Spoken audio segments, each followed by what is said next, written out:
Carlton King, the former Scotland Yard Special Branch and MI6 officer and the author of Black Ops.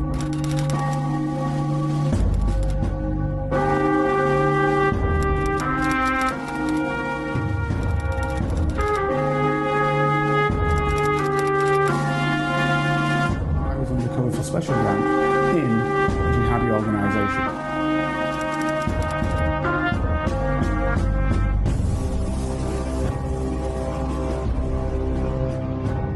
If you'd like to help Carlton keep producing the Black Spy podcast and receive episodes and information that's only available to Carlton's special Patreon agents, then you can donate as little as £3, €4 or $5 a month by signing up with Patreon.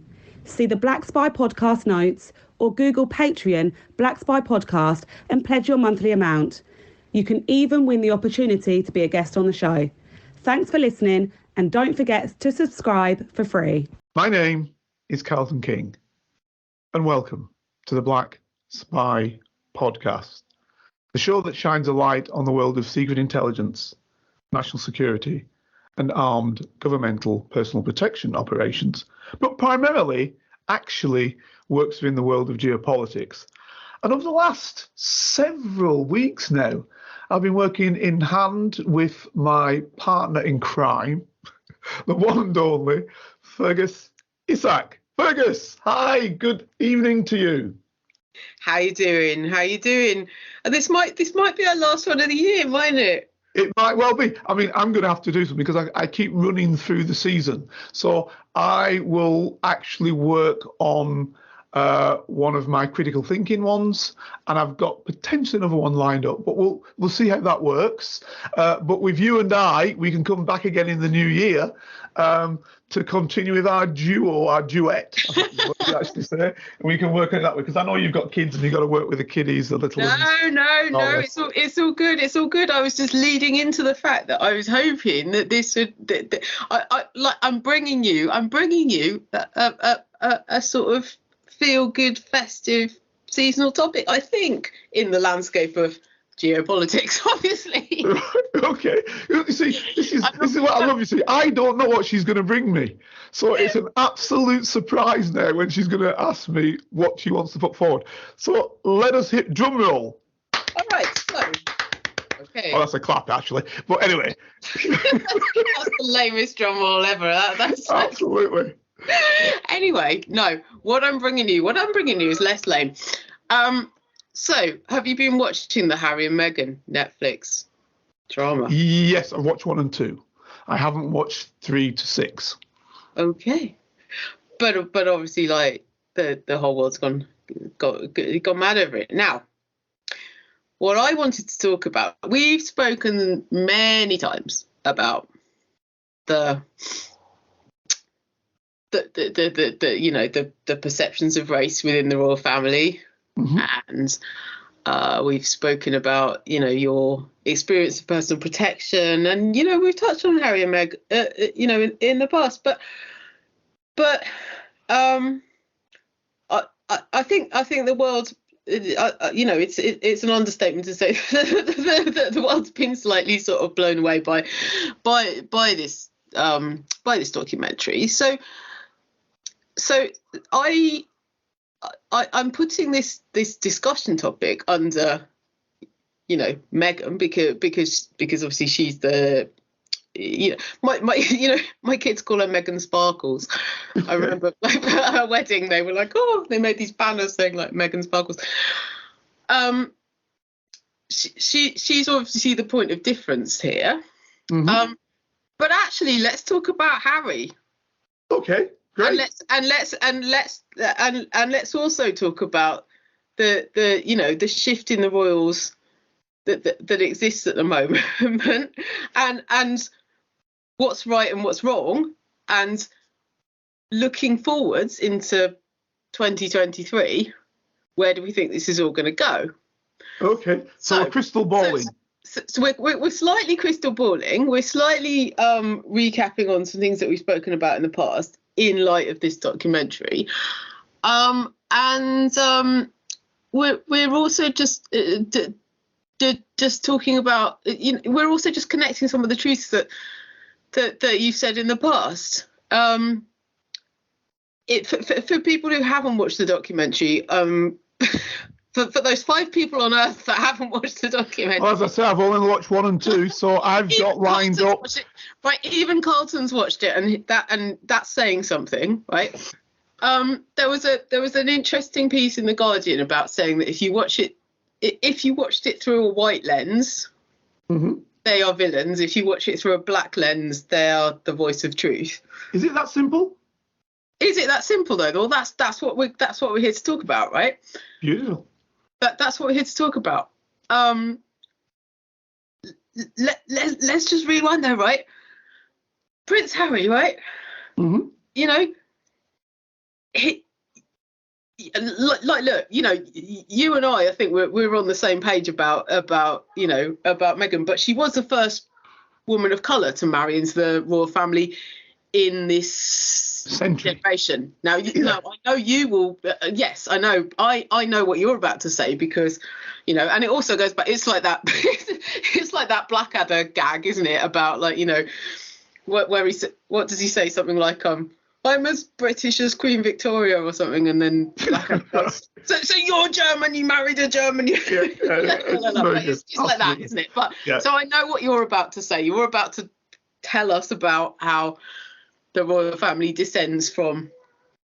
Well, I would have done, but I think I've said it before. Right? Yeah, I think I've said it before that you've had basically Charlotta of Sterlitz was of mixed race. So, you know, and that's not, it is long ago. It's like 1730s, isn't it? King George's wife. So it's quite some time ago, but it is a person who came from the royal family from the Portuguese, who were nigh on all mixed race from, as you can still see within the Portuguese people, from the Moorish invasions and 700 years of Moorish control, which is Africans and actually North Africans not like they are today, because there were many more black people in North Africa in those days. Well, there still are now. They're just mixed race people now. So that was how that was there as well. So that's that history. But we can leave that aside. Let's leave all that aside, because you've asked me about Harry, and okay. So we're slightly leaving it aside, slightly not, right? So let's cast our eye back to like do you remember, like, I mean, he used to go out partying wearing a Nazi uniform. Yeah, I've heard he did it once. I don't know if that was something he did all the time. I heard he did it once. Okay. Let's just say you were going to do it the once, right? Yeah. Okay, like that's so. Did he have the uniform in his closet the rest of the time? Or did he just hire it for the once? That's an interesting one. I don't know. Was this like his? You know, was it a? Come as a great uncle. Come as a great uncle party. Yeah, it wasn't. This wasn't a come as your nemesis party, was it? I mean, no. Like, you know, like let's just hypothesize here that you know he had that. He thought there was a point in his life where he thought it was funny. Mm-hmm. Yeah, absolutely. Yeah. And sure, he's apologized for it. And I think, you know, a lot of the documentary, and, you know, for better or for worse, you know, like we can come on to the role that the media has got in all of this later on in the chat. But for better or for worse, you know, what Harry and Meghan are seemingly saying is that addressing it is that, you know, unlearning racism is a long journey. You know, and I'm sure it's a long journey for Harry. You know, I'm sure it's a long journey for Meghan. Look. Yeah, exactly. So, it's a long journey for all of us, and again, exactly. That's why we're sort of doing this as our, like, you know, Christmas special, I suppose. But okay. So at one point, there was Harry thinking, yeah, great, it's funny, I'm going to dress up as a Nazi, or, you know, and there was another point when, you know, he was dating all these kind of socialites, including the including a girl from South Africa, and you know, and I don't know. I guess that like the media probably thought, oh, he's just doing this for like that. I guess there's a point where it's not even just for the media side. There's a point like as a mother where you're going, are you just doing this for shock factor? Well, let me just come on there, because you've just thrown this on me. I don't know what you're ever going to ask me, so this is great. I've picked this up now. I'm just thinking as you're saying it. Look, racism isn't a one-way street.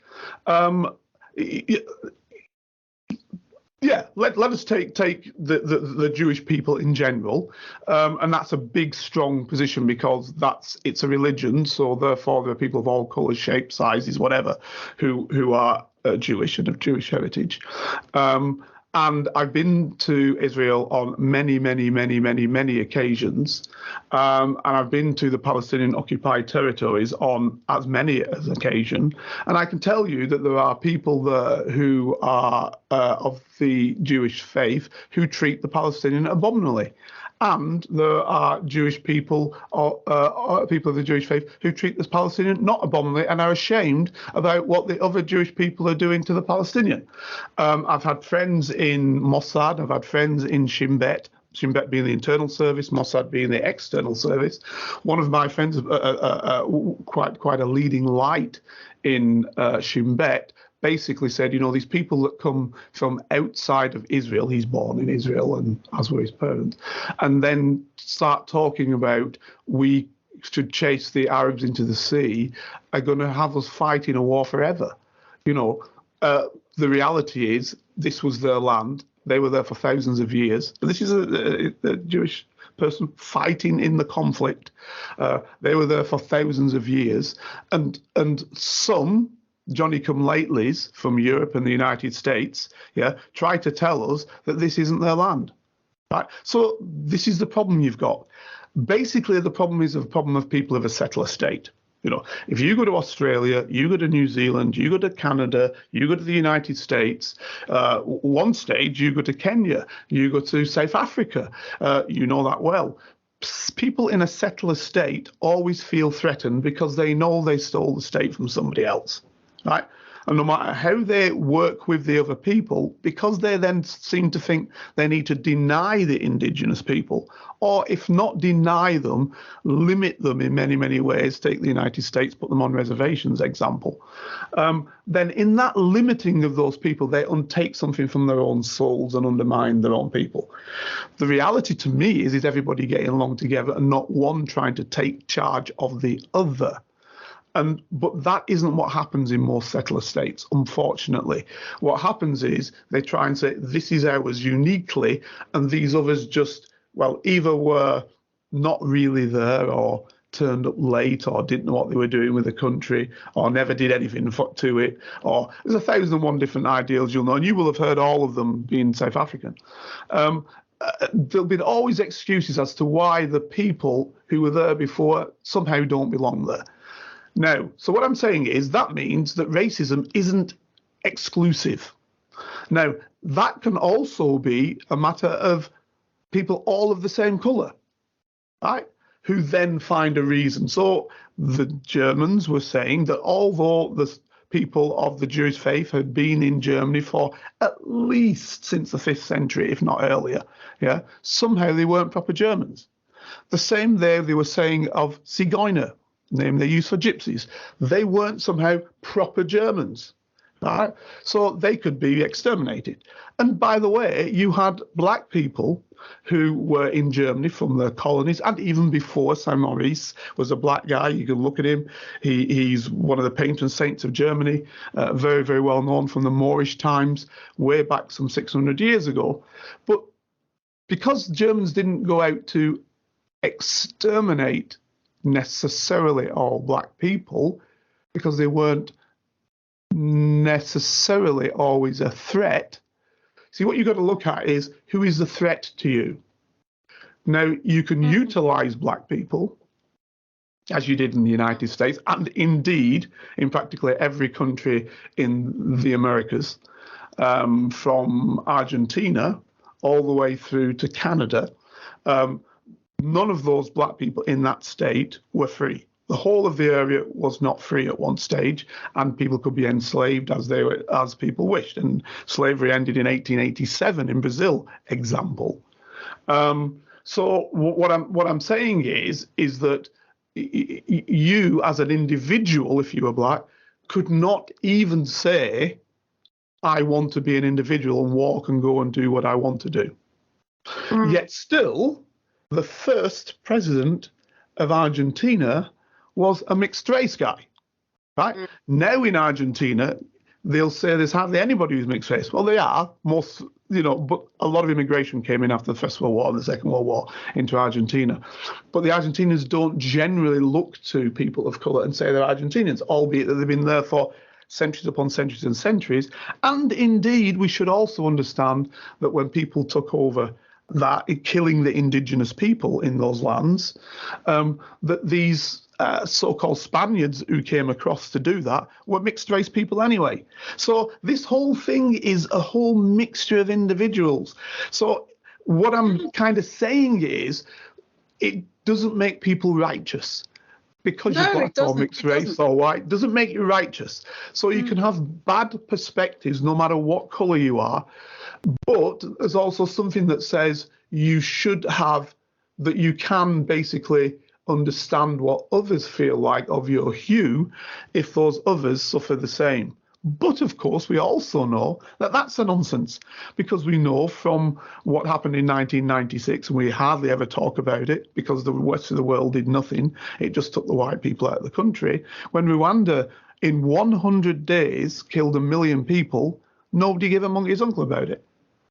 So we've got to look and be realistic. And those are black people killing other black people. Right? So, and you can go to Pol Pot and have people of, for want of a better word, I don't know, East Asian heritage, Chinese East Asian heritage, killing each other in Pol Pot's killing fields.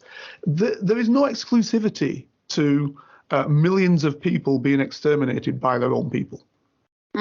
Well, no, sure, but okay. So let's Harry, right? So we've got him there. We've got him in his Nazi uniform, and then he swaps his Nazi uniform for being in the army, right? So then off he went, and he. Well, he was already in the army, wasn't he? He was in the army, and he did a bit in Afghanistan. I don't know how much he actually. No, don't underplay that, please. No, right. Sorry, I've jumped in. No. I'm interested. Don't underplay what he did in Afghanistan. That guy. He was out there for a long time. Yeah, he was out there for a long time, wasn't he? But like, but this is again, this is a question. I want to know, right? Mm-hmm. If you're a royal and you're posted out somewhere, he wasn't right. Let me explain this, because this is very, very, very, very important. I am not a royalist. I'm going to put my hands up and say that straight away, because I believe that to be truly democratic, everybody should have an opportunity to have the top job. And when that wasn't the case, you could only be born into the top job, then of course it's got to take some element of your democracy away from you. Right. So I wasn't a royalist. And I saw these fellows and women with a whole load of medals on them, as if they'd served doing this, that, and the other. Right. I'm going to tell you about Harry, though. Harry, against convention, went out to Afghanistan and fought, listen to what I'm saying, fought as a soldier, in fact, a commander, on the ground, actually carried out actions, was in battle, was doing all the bits and baps of any other platoon leader, right? Any other person leading his troops.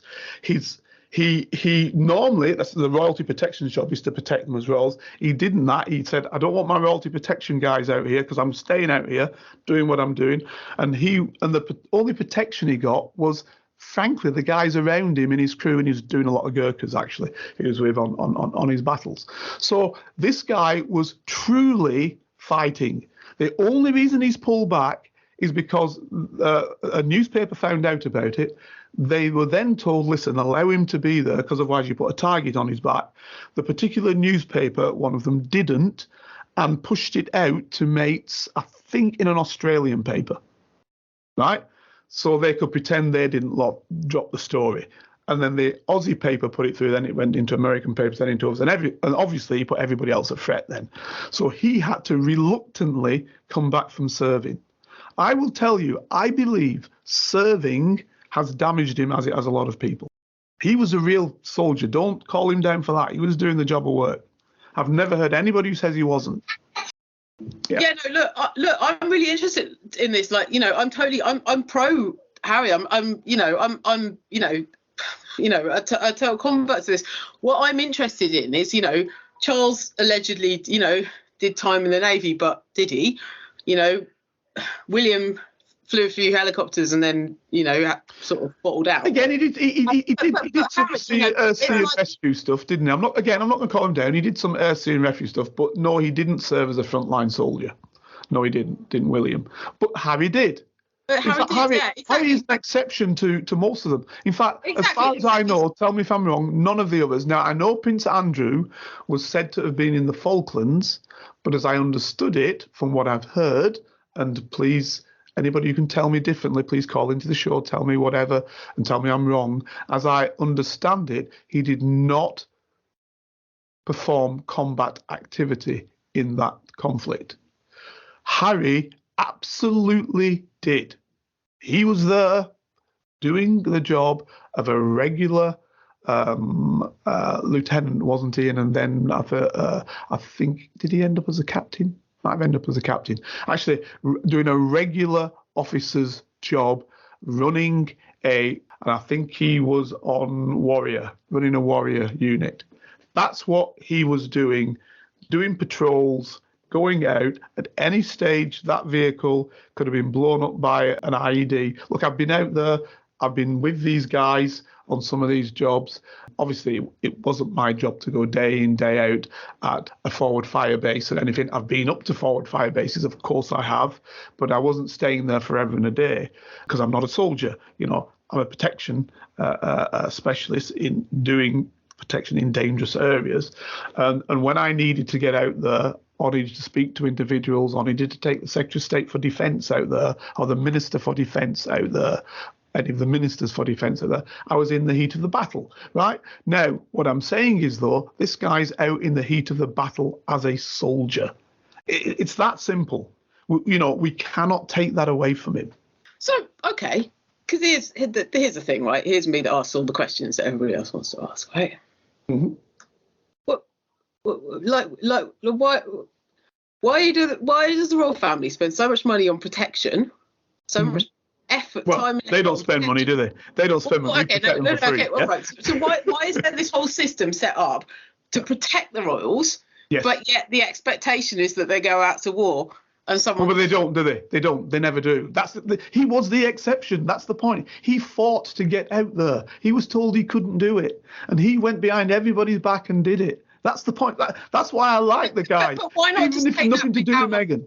But all I'm saying is, why not just take that bit out of royal life? Why not just take that? I mean, why pretend? You know, why pretend to be in the Navy for 45 minutes? Because you have to, don't you? Just say, okay, because you have to, because you run. Because what we need to understand in our system is, I know people say, oh, the royals have no power, but I, as a police officer, swear allegiance not to the government but to the crown. The people who are soldiers, sailors, airmen and naval officers and individuals swear allegiance not to the government but to the crown. When I was in the intelligence service, you swear allegiance to not to the government but to the crown, right? So the reality is the people you're swearing your allegiance to are the people who basically are the royal family. So the now king, obviously previously queen, and that line, that's who your allegiance is sworn to. That's who you are upholding the power of. That is who the commander-in-chief is. So at the end of the day, those people wear uniforms that suggest that they are the commander-in-chief, or that they are special colonel in charge of a unit, or whatever it might be. So they all have these uniforms. Yes, they do some time at Naval College, etc., etc., etc. Now, you can marry into the family and have been an officer previously, like example, the Duke of Edinburgh. He was in the Navy during the war. That was his role. He was a naval officer, for real, right? So that's what he did.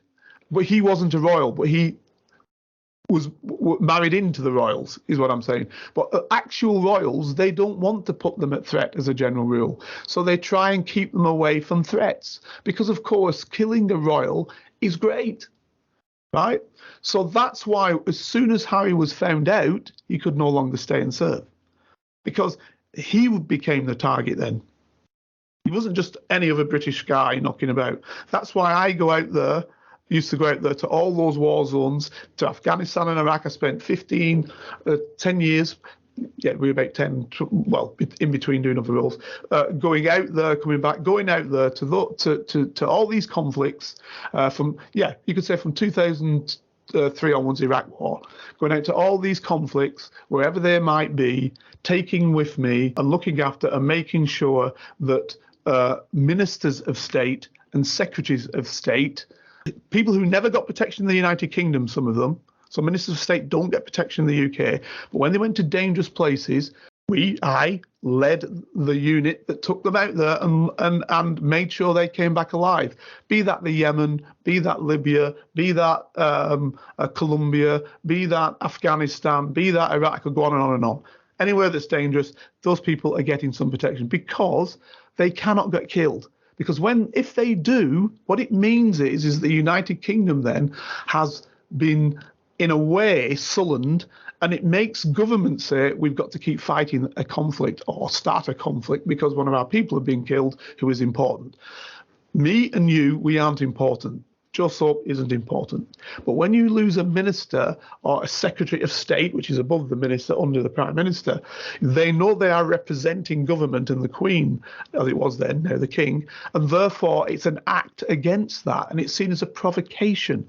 And in that moment, we would have to be fighting to try and get whomever's done it, as it was with N17 example. N17 was unit, and they killed an attaché. But because the attaché was perceived as representing the UK, we then took massive actions in the Secret Intelligence Service to bring these people to book. Right. So what I'm saying is, you kill a Secretary of State, a minister, whatever, it's a big, big problem. Kill a royal in his actions, big problem. We'd still be fighting now. Just to say that we didn't back away. We weren't chased out of the country. Oh, okay, yeah, this drives a really interesting point, right? Because this drives a really interesting point because it takes war to another level, doesn't it? Right? If you've got that royal on the front line, right? So you've got the original point of the war, whoever's, I mean, like, let's just say that the press hadn't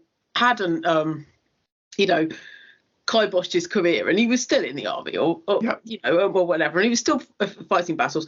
At the end of the day, arguably, you've got the point of the war, the two territories that are combating. Well, often not the two territories, is it? Let's be realistic. Or whatever. Let's keep it real. With Afghanistan and Iraq, we were the invaders. We invaded both. Okay, but what I'm saying is we're the aggressors, aren't we?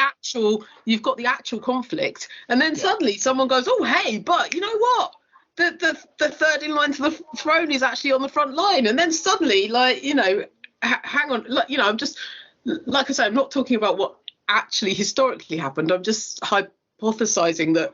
If this situation hadn't been if Harry was still out fighting, it gives that extra sort of element of geopolitics. Absolutely. Harry became a superb target. Right? We could start, like the Russians could have been like, oh, happy days, let's just go in and But why would the Russians do that? It doesn't. It's not to the Russians' advantage. Not in that particular conflict. But all I'm saying is if you're putting a member of the royal family out, on the front line, you're a senior member of that. Yeah, absolutely. Another level of the risk. I mean, yeah, he's under. This isn't just about taking capture. This isn't just about winning the battle or whatever. Which is why, in the cold light of day, out there. it was absolutely the right decision to say in the beginning, you cannot go and fight. Now, the more interesting question is, and that's why, sorry, I jumped in, because the more interesting question is, how did he persuade the powers that be to let him go? What was he threatening?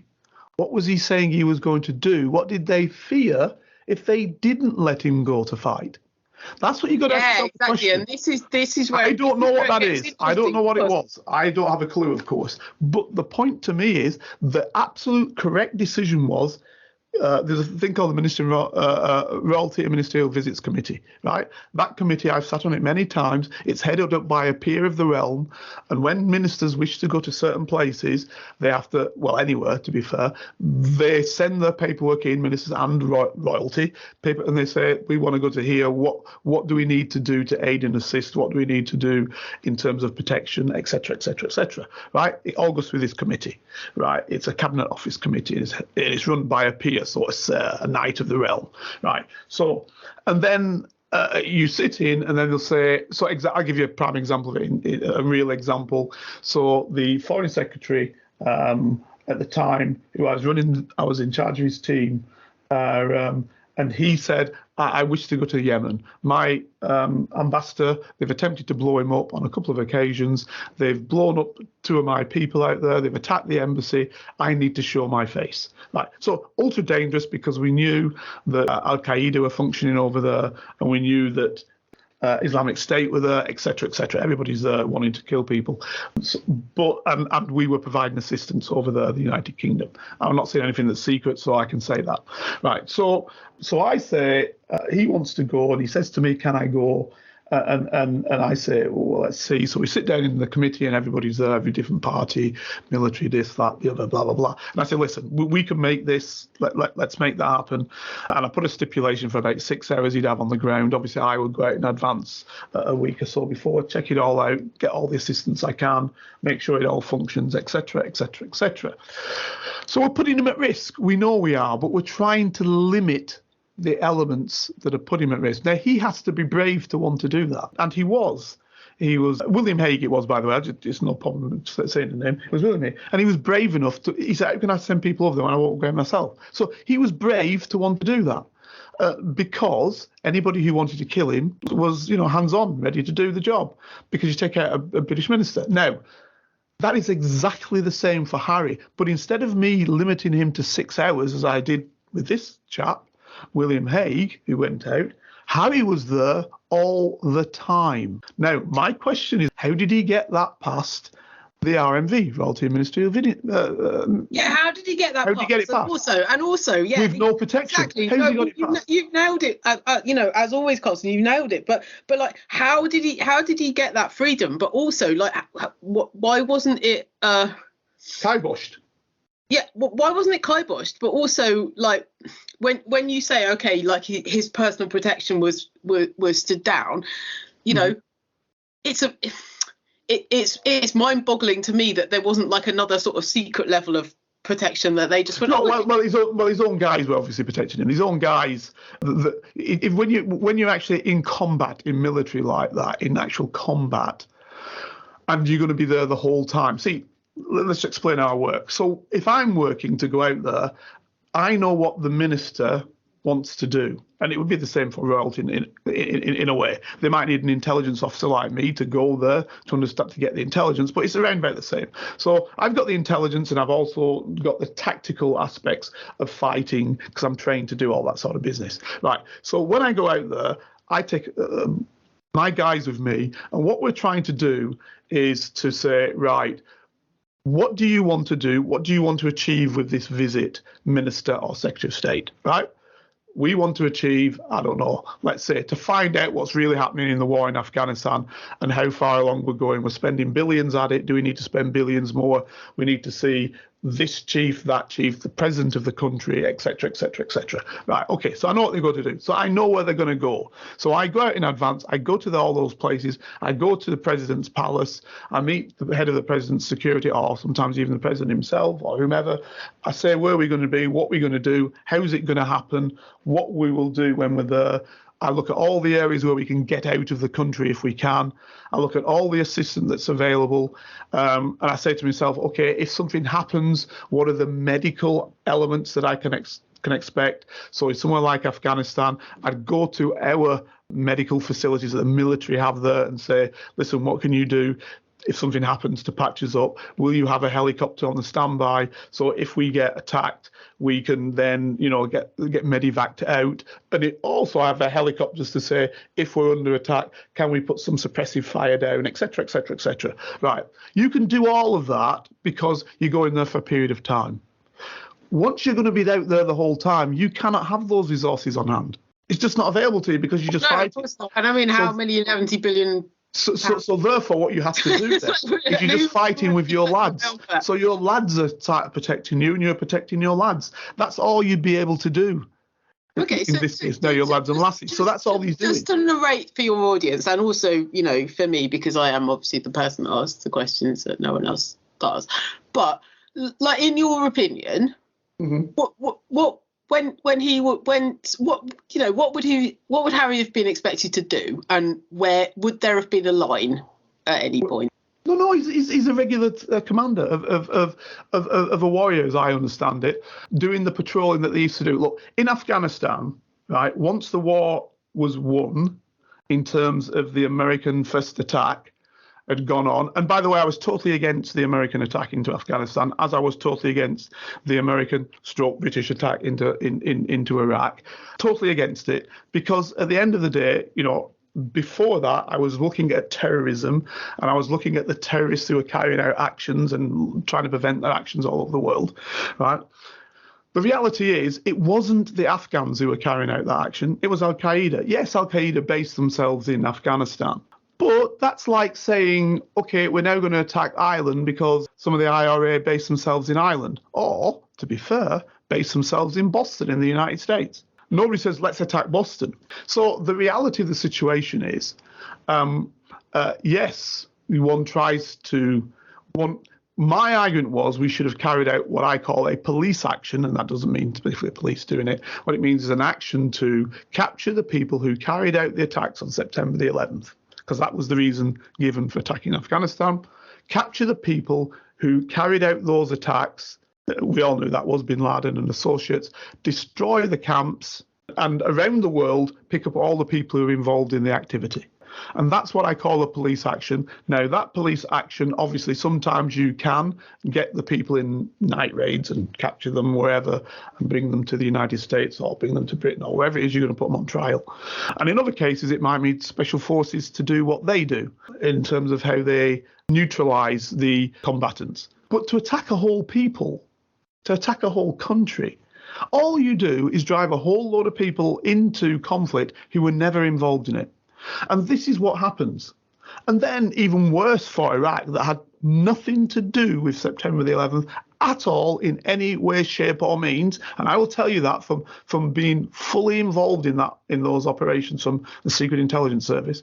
For you then to attack that with some kind of pretense that they had something to do with September 11th, never articulated, but always hidden behind the scenes. And I've seen many a young American serviceman and woman who've gone to their death believing that somehow they were avenging people for September 11th in Iraq. It's total and utter nonsense. And so what I'm saying is, it's how you carry out your actions that are important. So when you then do go to war and you invade a country, which is what has happened on both those occasions, Afghanistan and Iraq, we invaded them, you cannot expect for those citizens to do anything different than what we would do. If somebody comes into Britain now and starts attacking it, a lot of people say, I'm not standing for that. And where you've never been involved in anything before, you pick up a weapon and you start attacking the attackers. Now, that's exactly the same, okay, exactly the same as those Afghans have done. So we basically brought people into conflict who would not have been in conflict. And that is problematic. It does not help us. It makes enemies all over the world for us. And that's what it's done. And it was a stupid activity. Really, really, really stupid activity. And people say, yeah, but we had to avenge what happened. Yeah, well, avenge it on the people who carried out the action. And I'll tell you why I'm saying this. because I was looking at bin Laden and others. His whole idea was to cause a pinprick, as he put it, on the United States, i.e. bringing down the Twin Towers. They tried before with a guy called Ramzi Youssef, who tried some 10 years earlier to bring the towers down. The towers didn't come down because the mixture was wrong on the explosives they used. A lot of people aren't aware of that. But so then they did it with aircraft, right? The whole idea was to bring down the Twin Towers, not because that's the end of the war, but because that's the beginning. Because he knew, I think he articulated it this way once. He said, it's like the birds that peck an elephant. It can't do the elephant any harm, but the elephant takes extreme measures which bring other birds into action as well. And that's what they were attempting to do, bring other people into the action, because they realised the US would have to take extreme action. And that would then make Muslims around the world have to think. Because the worst thing that they always hated more than anything else were Muslims who were not Muslims. In other words, like a lapsed Catholic, somebody who says he's a Catholic, but actually never really goes to church. Or if he does, he goes Christmas, and that's it. They're no good to the system. That's what a lot of Muslims were like. But when you then start attacking them, then these people say this is what they do to our people. And that's what they wanted to see. Because, yes, you and I may not see the reports. I'll give you an example. Right now, we see a lot of reports about Ukraine. And all those reports are coming out about the Ukraine, or Ukraine war here, Ukraine war there, whatever. Destroy the infrastructure, right? The first thing we did in shock and awe is destroy the infrastructure of Iraq, destroy the infrastructure of Afghanistan. So people then not what they had before. So, again, you bring the anger up in the people. Now, we weren't showing that on our television sets because it wasn't to our advantage. So we never showed any of that. But people of certain heritages, so Pakistani heritage, Bangladeshi heritage, from Somalia, from other countries, they were watching news like Sunrise News or whatever, which was showing that because internet news is everywhere. So they were seeing what were happening with their people. They were seeing whole families obliterated. And then somebody said, oh, well, it was a mistake. We thought there was one guy we were looking for. And so we fired a drone at him. And sorry about that, but 40 people in a wedding got eviscerated. So this is what other people see and are told, which we in the West don't see because our news media doesn't cover it because it's of no interest. Right? So this is the geopolitics. So we are really into geopolitics now on this one. And yeah.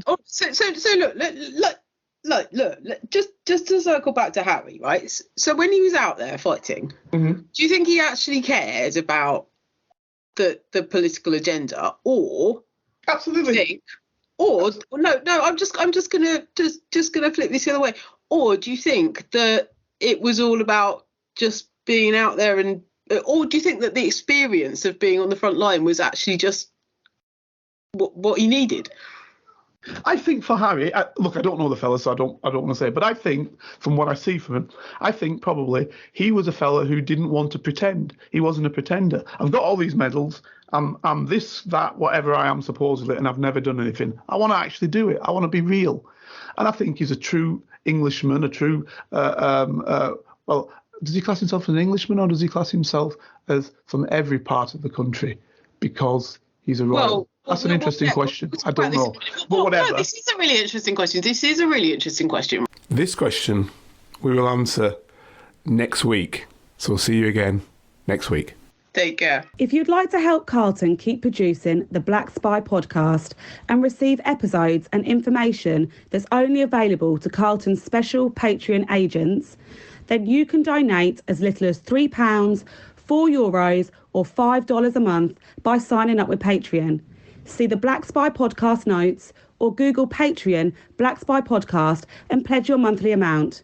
You can even win the opportunity to be a guest on the show.